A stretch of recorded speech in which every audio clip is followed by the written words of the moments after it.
دوسری بات یہ ہے کہ یہ جو 5 ججز لگ رہے ہیں یہ بالکل اسٹیبلشمنٹ کے کہنے پہ لگ رہے ہیں، اور اسٹیبلشمنٹ کا یہ جو نیوٹرلٹی کا ڈرامہ ہے یہ بہت بڑا فراڈ ہے، اور جس طرح نواز شریف شہباز شریف گڈ کاپ بیڈ کاپ اسٹیبلشمنٹ سے کھیلتے رہے ہیں، اب جو ہے ہمارے موجودہ جو اسٹیبلشمنٹ ہے وہ بھی گڈ کاپ بیڈ کاپ کھیل رہی ہے ان دونوں بھائیوں کے ساتھ۔ فرق صرف اتنا ہے کہ اس وقت اسٹیبلشمنٹ جو ہے وہ ابھی بھی متحرک ہے، اور جیسے میں نے پہلے کہا کہ یہ جو سافٹ انٹرونشن کی باتیں ہو رہی ہیں یہ اتنی سافٹ نہیں ہیں، اور اب نون لیگ کو یہ لا کے ڈسکریڈٹ کر کے لگ یہ رہا ہے کہ آئندہ 20 سال کا منصوبہ یہی ہے، 10 سال کا کم از کم، کہ عمران خان کو 2/3 سے لائیں گے اور فوج اور عمران خان مل کر حکمرانی کریں گے، اور یہ نون لیگ کو استعمال کر کے ایک ٹیشو پیپر کی طرح بلکہ کہوں گا ٹوائلٹ پیپر کی طرح پھینک دیا جائے گا۔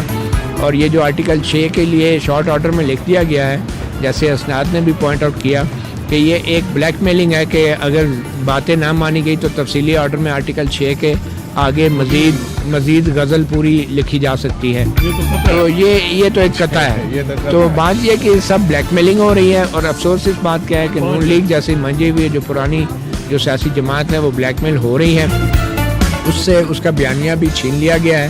اب اگر نون لیگ اسٹیبلشمنٹ کے خلاف باہر نکلتی بھی ہے تو اس پہ کون یقین کرے گا؟ اتنی زیادہ بیوقوفی کر کے، جہالت کا مظاہرہ کر کے، عدم اعتماد میں فریق بن کے آپ اپنا بیانیہ کھو چکے ہیں، اور آج آپ کس کا گلہ کریں گے؟ آج آپ ججوں کے خلاف پہ نکل رہے ہیں سڑکوں پہ۔ جج آپ کو پتہ نہیں ہے کہ ججوں کے پیچھے کون ہے؟ ان ججوں کی اتنی مطلب اہمیت ہے کہ یہ آن دیئر اون یہ اتنا لمبا چوڑا کوئی ملک کے بارے میں سوچیں؟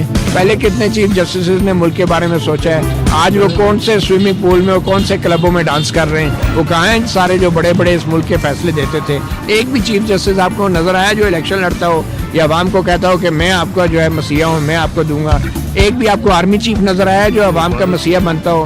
یہ جج اور جرنیل سارے مل کے جو ہے نا ہم عوام کو بیوقوف بنا رہے ہیں۔ میں اس سے زیادہ کچھ نہیں کہوں گا۔ وہ